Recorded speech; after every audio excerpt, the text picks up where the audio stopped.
My body just wasn't like other kids' bodies. Almost within minutes, like getting back to the room after having the MRI, the doctor turned up and held my hand and said he was very sorry. It's like having 50 thoughts at once and trying to work out which is the good thought. The other 49 is she's going to die.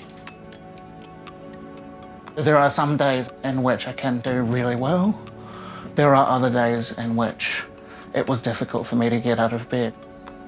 There's literally a piece in my DNA that is missing. There's no cure and it will get worse over time.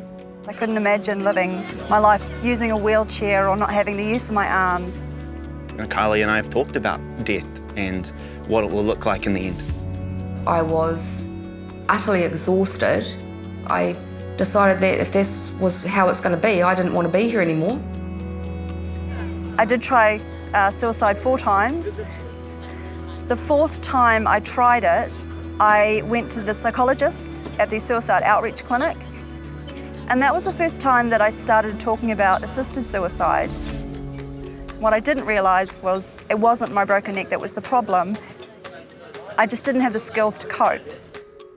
I know what it's like to be so mentally and physically exhausted that it takes effort to even pick up your head. I'm not cured, I'm still terminally ill, but I was given 12 to 14 months and it's almost 8 years now. The irony is we're having a conversation about young people and suicide and don't kill yourself, and yet on the other hand, we're having a conversation where we're saying it's okay to want to end your life. What is the message we want to tell our young people?